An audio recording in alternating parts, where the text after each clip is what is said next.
NEET முறைகேட்டின் தொடக்கப் புள்ளியாக குஜராத் மாநிலத்தின் கோத்ரா நகரை அடுத்த பர்வாடி கிராமத்தில் உள்ள குறிப்பிட்ட மையமே இருந்துள்ளது.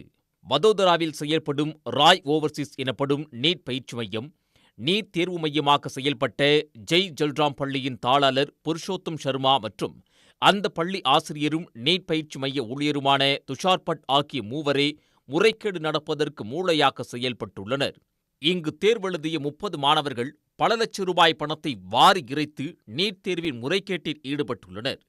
முறைகேட்டில் ஈடுபடுவதற்காகவே ஹரியானா, பீகார், மராட்டியம், ஜார்க்கண்ட் மற்றும் கர்நாடகா உள்ளிட்ட மாநிலங்களிலிருந்து எவருக்கும் பரிச்சயமில்லாத கிராமத்தில் உள்ள தேர்வு மையத்தில் தேர்வெழுதியுள்ளனர்.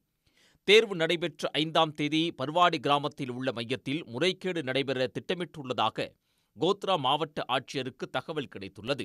இதையடுத்து தேர்வு மையத்திற்கு சென்ற மாவட்ட கல்வி அலுவலர் மற்றும் துணை ஆட்சியர் அப்பள்ளி ஆசிரியர் துஷார் பாட்டின் செல்போனை பறிமுதல் செய்துள்ளனர்.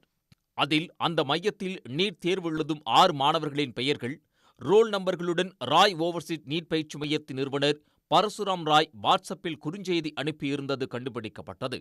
இதையடுத்து பாட்டிடம் நடத்திய விசாரணையில் ஒவ்வொரு மாணவரும் 10 லட்சம் ரூபாய் அளிக்க ஒப்புக்கொண்டதாக வாக்குமூலம் அளித்தார். மேலும் அவரது காரிலிருந்து 7 லட்சம் ரூபாயை பறிமுதல் செய்த போலீசார் இது தொடர்பாக மே 9ஆம் தேதியே வழக்கு பதிவும் செய்தனர்.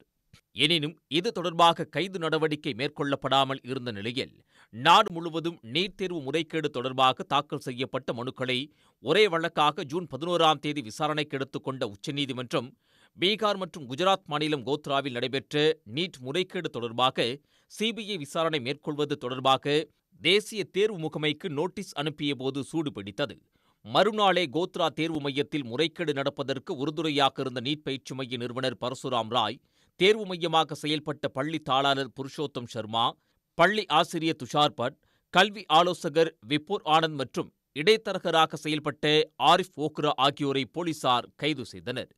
முறைகேட்டில் ஈடுபட்ட மாணவர்கள் தங்களுக்கு வழங்கப்பட்ட விடைத்தாளில் தங்களுக்கு தெரிந்த விடைகளை மட்டும் குறித்துவிட்டு ஒப்படைத்து விட்டால் காலியாக விடப்பட்ட கேள்விகளுக்கு விடை குறிப்பு எனப்படும் ஆன்சர் கீ வெளியிடப்பட்டதும் ஆசிரியர்களை குறிப்பதாக திட்டமிடப்பட்டுள்ளது.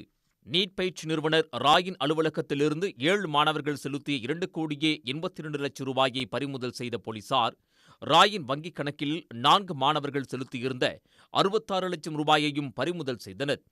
அத்துடன் தொகை குறிப்பிடப்படாத காலி காசோலைகளையும் போலீசார் கைப்பற்றினர். 5 பேரும் கைது செய்யப்பட்டு விசாரணை வளையத்தில் உள்ள நிலையில், முறைகேடு குஜராத்தில் மட்டும்தான் நடந்துள்ளதா அல்லது வேறு பல நகரங்களிலும் நடந்துள்ளதா என விசாரித்து வருகின்றனர். உடனுக்குடன் செய்திகளை தெரிந்து கொள்ள சன் நியூஸ் பெல் ஐகானை கிளிக் பண்ணுங்க.